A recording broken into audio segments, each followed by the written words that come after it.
শুরু করছি আজকের বিশেষ সংবাদ।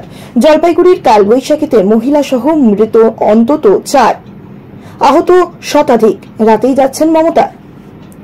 হামলায় গাড়ির কাঁচ ভাঙল উদয়নের, নিশীথকেই নিশানা রাজ্যের মন্ত্রীর।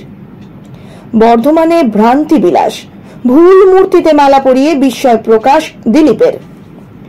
কোন রহস্যে উধাও গোপাল ভাঁড়? রাজমাতার কাছে উদ্ঘাটনের প্রশ্ন মমতার মন্ত্রীর। দক্ষিণ মালদায় প্রার্থী দেব মনস্থির করেছি, জোট জল্পনার ইতি চেয়ে বললেন নওশাদ। এবার আসছি বিস্তারিত খবরে। কয়েক মিনিটের কালবৈশাখী ঝড় ও শিলা বৃষ্টিতে লন্ডভন্ড জলপাইগুড়ি, আর তার জেরে গাছ চাপা পড়ে মৃত্যু হয়েছে কমপক্ষে 4 জনের।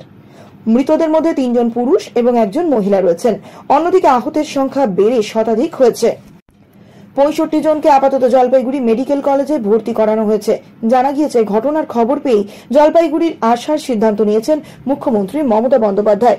প্রশাসন সূত্রে জানা গিয়েছে, রাতেই ঘটনাস্থলে পৌঁছে যেতে পারেন তিনি। একটি সূত্রের দাবি, রাত 10:30 নাগাদ বাগডোগরা বিমানবন্দরে এসে নামবেন, তারপর সড়ক পথেই পৌঁছবেন ঘটনাস্থলে। সোমবার রাজ্যপাল সিভি আনন্দ বোসও ঘটনাস্থলে যেতে পারেন। হাসপাতাল সূত্রে খবর, যাদের মাথায় বা অন্যান্য অঙ্গে গুরুতর চোট লেগেছে তাদের প্রাথমিক চিকিৎসার পর শিলিগুড়ি মেডিকেল কলেজে রেফার করা হয়েছে। জলপাইগুড়ি মেডিকেল কলেজ ও হাসপাতালের রোগী কল্যাণ সমিতির চেয়ারম্যান চিকিৎসক প্রদীপ কুমার বর্মা এমনটাই জানিয়েছেন।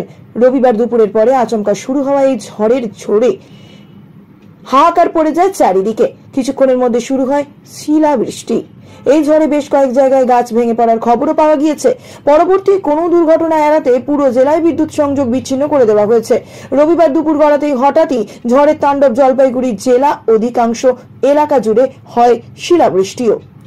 এই ঘটনায় গাছ ভেঙে তাতে চাপে পড়ে মৃত্যু হয়েছে 4 জনের। একজনের নাম দ্বিজেন্দ্র নারায়ণ সরকার, বয়স 52 বছর।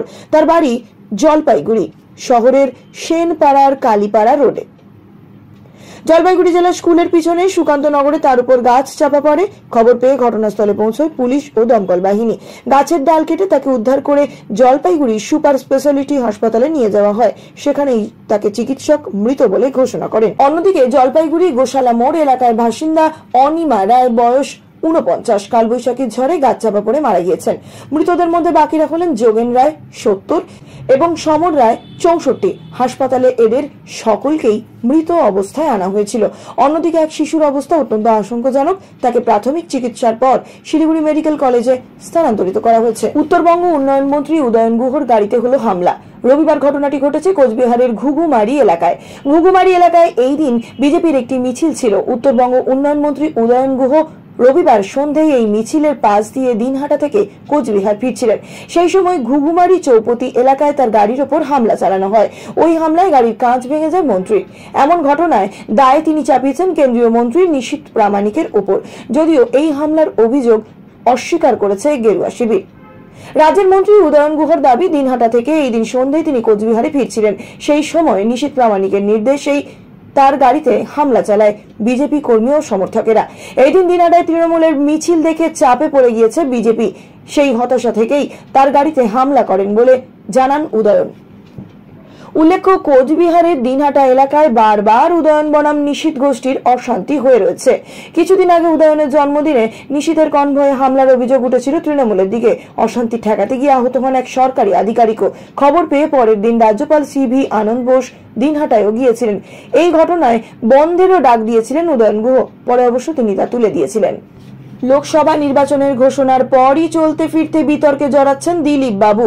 ইতিমধ্যেই মুখ্যমন্ত্রী মমতা বন্দ্যোপাধ্যায়ের পিতৃ পরিচয় নিয়ে মুখ খুলে কমিশনের কাছে শোকজ খেয়েছেন তিনি।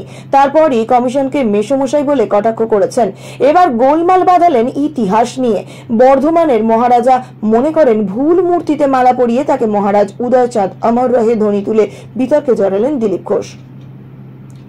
আসলে বর্ধমান দুর্গাপুর লোকসভা কেন্দ্রের বিজেপি প্রার্থী দিলীপ ঘোষ যাকে মালা পরালেন তিনি হলেন বনবিহারী কাপুর। তিনি কোনোদিনই বর্ধমানের রাজা ছিলেন না, তিনি ছিলেন রাজ পরিবারের জ্যোতিষী। তার মূর্তিতেই মালা পরিয়ে ফের একবার খবরের শিরোনামে চলে এলেন বিজেপি প্রার্থী দিলীপ ঘোষ। রবিবার বর্ধমান শহরে লক্ষ্মীনারায়ণ জিউর মন্দিরে যান বিজেপি প্রার্থী দিলীপ ঘোষ। এই মন্দিরে ঢোকার আগে রাজবাড়ির ঘড়ির নিচে রাজা বনবিহারী কাপুর বাহাদুরের মূর্তি রয়েছে। সেই মূর্তিতে মালা পরান দিলীপ ঘোষ। সেই মালা পরানোর সময় তিনি স্লোগান দেন, মহারাজ উদয়চাঁদ অমর রহে। তখন ভিড় থেকে দিলীপ ঘোষকে বলে দেওয়া হয় এটা বনবিহারী কাপুরের মূর্তি, যা শুনে তিনি বিস্ময় প্রকাশ করেন। বিষয়টি নিয়ে কটাক্ষ করতে চারেনি তৃণমূল কংগ্রেস নেতৃত্ব। তৃণমূল কংগ্রেসের মতে দিলীপ ঘোষ রাজ্যের ইতিহাস ভূগোল কিছুই বোঝেন না, তিনি বাংলায় সংস্কৃতিও জানেন না, বোঝেন না। বিজেপি শুধু মানুষকে ভুল বোঝায়, মানুষ বুঝতে পারছে, তাই পদ্ম প্রতীক বাংলা থেকে মুছে যাবে। তিনিই তো বলেছিলেন গরুর দুধে সোনা আছে, ফলে বর্ধমানের মহারাজাকে তিনি চিনবেন কিভাবে? আসলে বিজেপি দলটাই এই ধরনের। বাংলার শিক্ষা সংস্কৃতি কোনো বিষয়ই তারা কিছুই জানে না, অথচ জানার ভাব করে। মানুষকে বোকা বানানোর তাদের এটা দারুণ চেষ্টা। রাজা কৃষ্ণচন্দ্র রায় তার পারিষদকে নিয়ে ইংরেজদের সঙ্গে আলোচনায় বসেছিলেন। তার তীব্র বিরোধিতা করেছিলেন গোপাল ভাঁড়, আর তারপর থেকেই তাকে আর খুঁজে পাওয়া যায়নি। এই ইতিহাসটা অমৃতা রায়কে জিজ্ঞাসা করুন। রাজা কৃষ্ণচন্দ্রের সঙ্গে ব্রিটিশদের আঁতাত নিয়ে রাজবংশকে এভাবেই কটাক্ষ করলেন রাজ্যের মন্ত্রী উজ্জ্বল বিশ্বাস। তিনি বলেন, এর পিছনে কি রহস্য রয়েছে? এই রহস্য পারলে অমৃতা রায় উদ্ঘাটন করুন। উল্লেখ্য, রাজা কৃষ্ণচন্দ্রের রাজত্বকালে তার সভাসদে ছিলেন গোপাল ভাঁড়।